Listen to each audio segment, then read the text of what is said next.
नमस्कार, मी गंगाधर कदम. आपला किनोट न्यूजमध्ये आपणा सर्वांचं हार्दिक स्वागत. आपण पाहत आहात किनोट परिसरातील बातमी.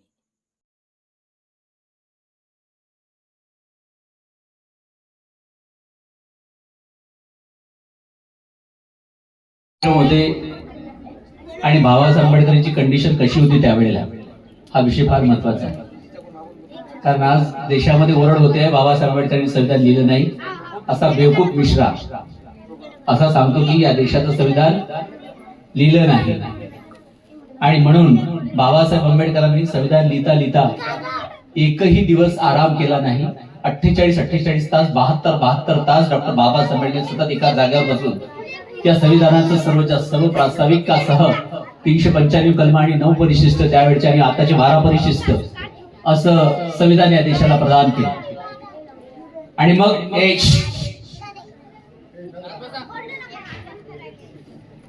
आणि जर बाबासाहेब आंबेडकरांनी एका त्यावेळच्या पंतप्रधानांना असं पत्र लिहिलंय की ज्यावेळेला संविधान सभेमध्ये बोलेल त्यावेळेला माझ्यासाठी अशी एक खुर्ची बनवा की ज्या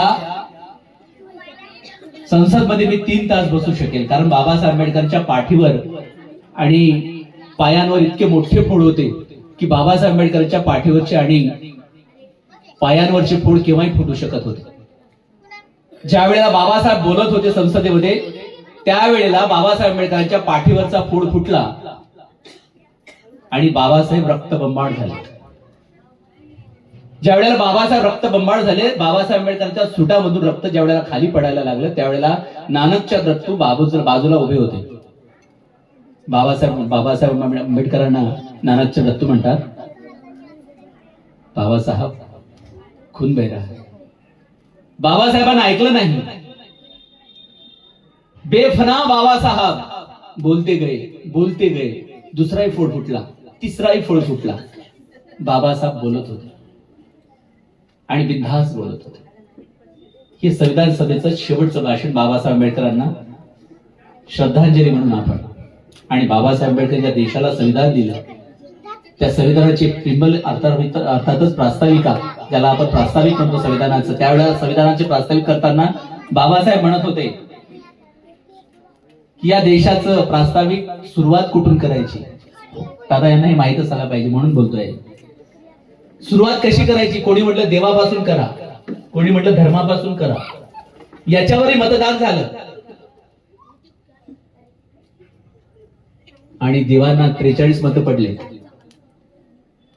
आणि बाकीचे 57 मतं बाबासाहेब म्हटले होते लोकांपासून सुरुवात करूया आणि म्हणून लोकांपासून बाबासाहेब आंबेडकरांनी प्रबलाची सुरुवात केली. म्हणूनच आपण आज सुरक्षित आहोत आणि आपण आज आपल्या पायावर उभे आहोत. जर बाबासाहेब आंबेडकरांनी सुरुवात जर माणसांपासून जर केली नसतील, माणसाला जगणं या व्यवस्थेने नाकारलं होतं आणि या व्यवस्थेला जगण्याचा अधिकार जो दिला बाबासाहेब आंबेडकरांनी दिला. आणि म्हणून अशा या महामानवाचे, क्रांती सूर्याचे, अर्थतज्ञाचे, समाजकारण्याचे, राजनीती तज्ञाचे, भारताच्या शिल्पकाराचे, कारण नेहरू म्हणतात बाबासाहेब आंबेडकर हे या देशाचेच नव्हे या संपूर्ण भारतवर्षाचे शिल्पकार आहेत. बाबासाहेब नेहरू म्हणतात. आणि म्हणून मित्र बाबासाहेब आंबेडकरचे खूप परिश्रम आहेत.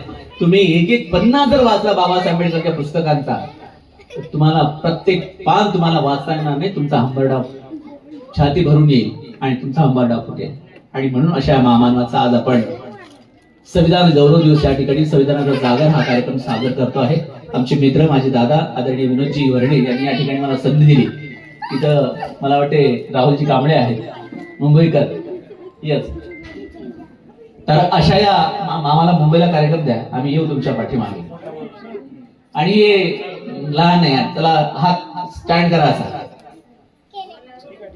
आम्ही भारताचे लोक, भारताचे एक सार्वभौम, समाजवादी, धर्मनिरपेक्ष, लोकशाही, गणराज्य घडवण्याचा व त्यांच्या सर्व नागरिकास सामाजिक आर्थिक राजनैतिक न्याय विचार अभिव्यक्ती विश्वास श्रद्धा व उपासना यांचे स्वातंत्र्य दर्जाची व संधीची समानता निश्चितपणे प्राप्त करून देण्याचा आणि त्या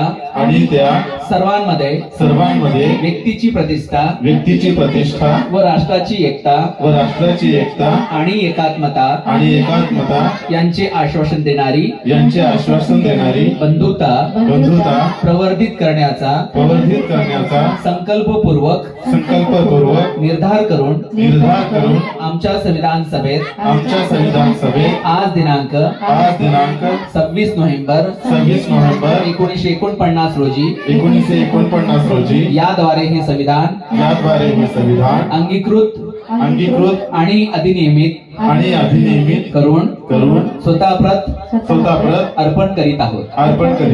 जय भीम. जय संविधान. थँक्यू. परिसरातील बातम्या पाहण्यासाठी पाहत राहा आपला किनवट न्यूज. लाईक करा, शेअर करा, कमेंट करा आणि या चॅनलला सबस्क्राईब करा.